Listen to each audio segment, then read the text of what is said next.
which meant they'll play their first Premier League game next August for the first time in 10 whole years, which will be good. It's nice to see a traditional team make it into the Premier League again. I don't get that.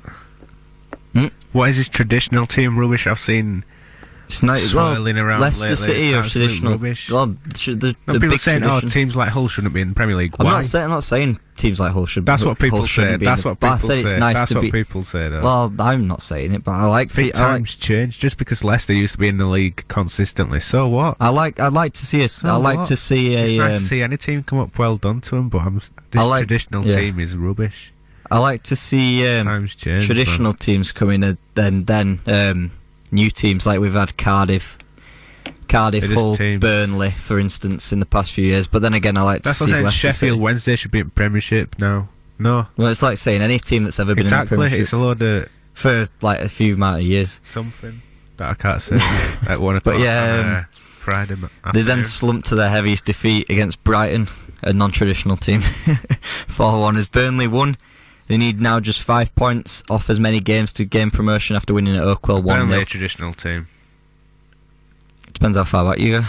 Exactly, that's why it's a load of rubbish. Carry on. 60s, yeah.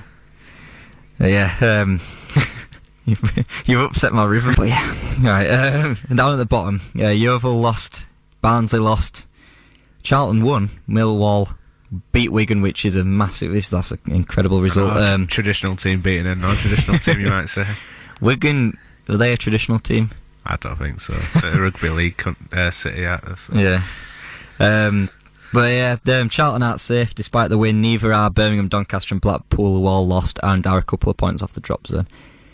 And moving down the ladder in League One, it seems only a matter of time before Wolverhampton Wanderers, a traditional team, confirm their return to the Championship after defeating Peterborough, still cling on to that final playoff place in 6th.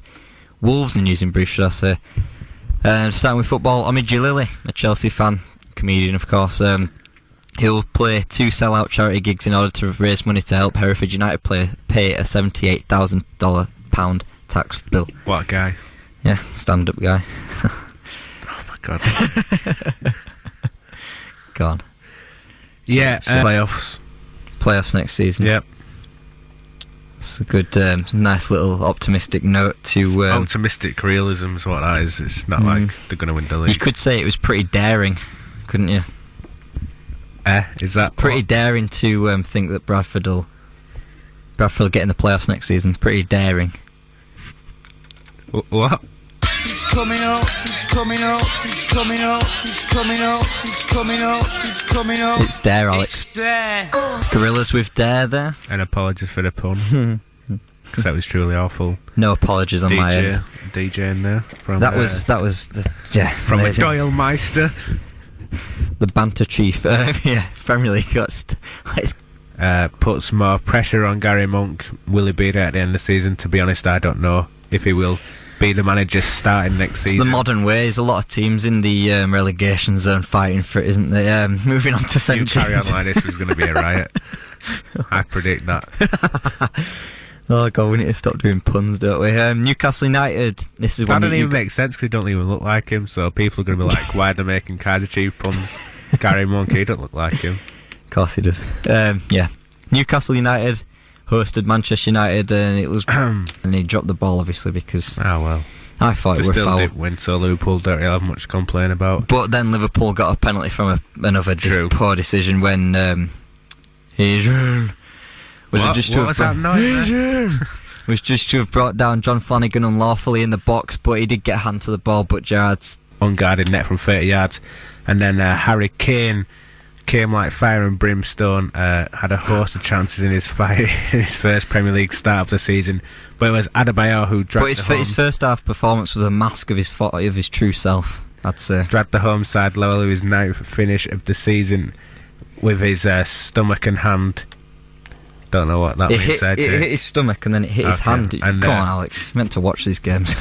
Spurs grabbed the game by the scruff of the neck after the break with the misfiring Harry Kane netting a second, slamming it in there before a much deserved Christian Eriksen third, a second goal for Adebayor later on, and one for Gylfi Sigurdsson all later on for Sherwood's men.